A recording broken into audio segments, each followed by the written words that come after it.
辞退します。別にすごい入りたいわけでもないし。Plus, I hear your guys' stock isn't going to get any better, so.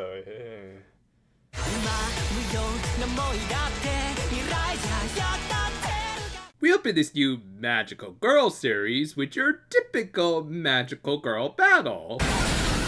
Yep, a totally typical Magical Girl Monster of the Week fight. Yeah, okay, let's not even bother with the facade, as between this monster called the Kai's design to the magical girl looking more like a punk rocker and using more tech-based magic, including a freaking flash drive as a capture device, this anime was actually based on a Jump comic series. Now, of course, there's nothing wrong with that, as much like actual magical girl series that can appeal to a young boy demographic, series like Hero Aka also have a strong female following, albeit a bit more of the rotting type. But yeah, it's still important to point out the distinction, as it really wouldn't be fair to make any critical comparisons between this and say Precure and vice versa, as while aesthetically they look alike, this is the purest case of apples and oranges, especially in terms of how they approach their stories. Granted, it's not gonna stop me from making Precure references mostly based on their voice actresses, because that's just kind of my gimmick. For instance, the aforementioned punk rock magical girl named Hitomi Koshigaya was voiced by Yumiri Hanamori, who's probably best known for playing Hayasaka from Kaguya-sama, Nadeshiko from Laid Back Camp, and of all the Precures, Sango, aka Cure Coral. Yep, that quiet little pushover became this firebrand. Did your underdeveloped makeup artist storyline just not work out all that well? Now, personally, I've heard Hanamori stretch her range enough, including playing an actual shonen character, that hearing her play this hard-ass magical girl doesn't exactly surprise me. That is, at least compared to another Tropical Rouge alumni coming up. Anyway, Hitomi was airing out her frustrations about being forced to use some crappy equipment due to their company's budget constraints. Yep, in this world, being a magical girl was an actual job in the sense that they were fighting for their 401ks. Basically, they all acted like private protection agencies, and he told me he worked for one of the lower tier corps called Magilumiere. Between this and Aqua Trip, I'm really starting to notice how magical girls would have to go through a lot of legal BS just to do their thing, which sadly is probably going to be the most realistic outcome. Anyway, we also got the opening to the show, which, like many shonen OPs, needlessly spoiled a lot of stuff, and was just kind of meh. Like, okay, some of the visual storytelling wasn't bad. I did enjoy this transition between the street mirrors, that was clever, but everything else was just kind of your standard fare. I mean, it did give us a good idea of the action that we'll see in the show, at least based on this first episode, but it wasn't anything spectacularly animated, at least compared with what we just saw with the motorcycle chase. Plus, the song here wasn't my personal cup of tea. It was a little too shouty at points, and didn't have a great beat, at least in my opinion. Nothing bad, but a little uninspired, at least compared to the ending theme, which is way better, but again, we'll get to that in due time. Anyway, Hitomi was looking forward to getting a load offer for work, as they were planning on hiring a new intern soon. We then cut over to our actual main character of the show, Kana Sakuragi, a well-mannered job hunter who was doing a few interviews for just your typical office job. Sakuragi Kana と申します。 Yeah, she's voiced by Ai Fairuzu, aka Manatsu.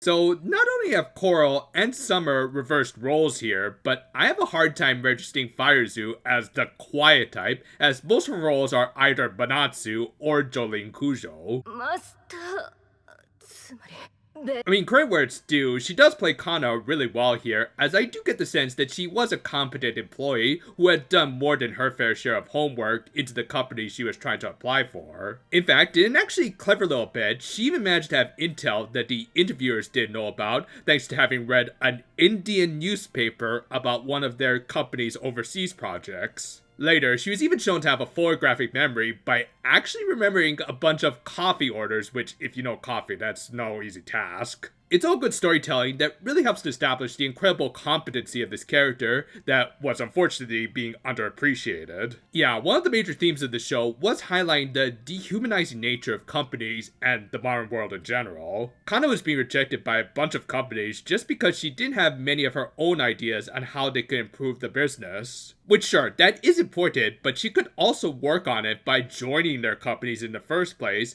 but because they have to focus on productivity above even a person who was clearly passionate about working for them, she was rejected.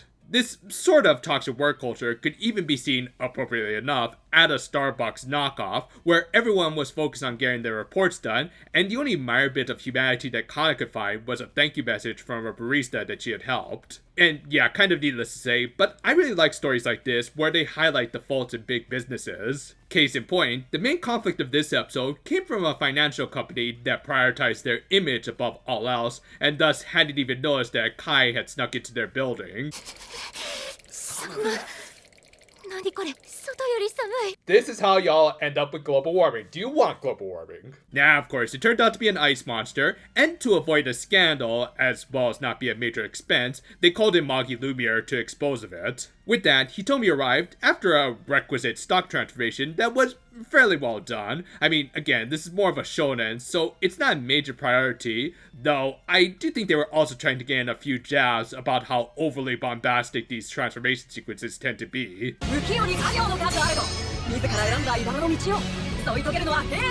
Yeah, could you keep the roll call down to just 2 minutes if at all possible? But yeah, when Hitomi arrived, she pointed out they would have taken the Kai a while to develop it to its current state, meaning that it had likely been ignored for a while in spite of the obvious abnormalities it was causing to their AC systems. But yet again, these guys only really prioritized their business as well as their own jobs, as this one asshole exec kept trying to transfer responsibility down to the lower tier workers, rather than, looking at the bigger picture of this powerful entity that was going to freeze all of their assets along with them at any moment. Again, social commentary that I can really appreciate. Yeah, anyway, Hitomi was going to need someone to help her take down the monster, and there were no other magical girls available at the time, so she had to rely on an office worker, or in this case, her former team leader. She just needed Kana to act as an automatic reloader while she used a bunch of barrage attacks on the monster. However, like she did with that interview, Kana was able to flex her understanding about stuff, in this case, the software that Hitomi's equipment was using, and realized that she had been using the wrong ammo, having failed to switch it out after dealing with the Kai from the beginning of the episode.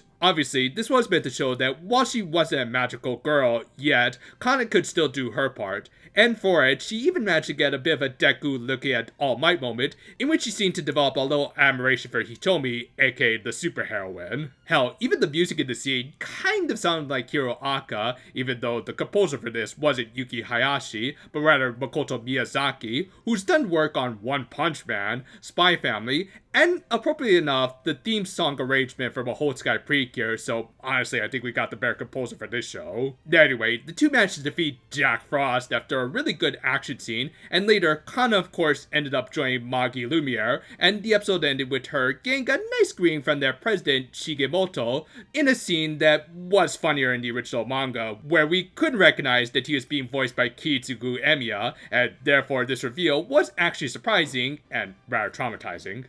新卒の子ははじめまして社長の重本だふざけるなふざけるなバカ野郎 And yeah, as I said, I think the ending theme to this show is way better than the opening, as not only did it have some pretty fun and clever little sequences, like this part where they actually became 16-bit characters to defeat a Kai, but there were also some sequences here that gave us a good idea of what these characters were like showing Hitomi passed out drunk on the street, Shigemoto wearing a beauty mask, and Kana understandably collapsing from the stress of needing to deal with all of these idiots. And yet she still found the strength to happily run alongside them before sprinting like crazy once the music picked up. Oh yeah, and the song here was way better, being a bit more of a jazzier tune that effectively got across the hopeful yet stressful nature of the Magilumiere company. This was a really solid start to a new series with some great world building and establishing some very amiable leads. Obviously, Kana and Hitomi were the standouts of this episode, but even the minor characters really helped to sell this world, and how it was sadly not too dissimilar from our currently overly corporate surroundings. Again, I really would consider the show at least not a total magical girl anime,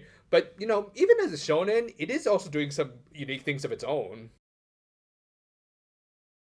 Whatever genre you want to qualify the show as, I think we can all agree it has some interesting takes on how it handles world and character building. I mean, while social commentaries about the oppressive nature of big businesses are a dime a dozen, with even some magical girl shows getting in on it, I do appreciate how the show has a bit of a nuanced take on it. While, yes, the execs at the financial company were unquestionably jerks, you could also understand why they're making their choices just to preserve their company, and many jobs in the process. However, it often does take truly hard workers / heroes to keep the lights on. In this case, Hitomi and Kana, while already strong partners, were also kind of opposites in their approaches to this. As shown through her complaining about using all this newfangled tech and wanting to use her old model broom, Hitomi was your typical senior worker who was kind of stuck in the old ways, that did at least make her more personable, as unlike the exec, she did prioritize everyone's safety and could care less about frivolous procedures and the such. Conversely, Kana was kind of all about procedures, hence why, in spite of never actually using it,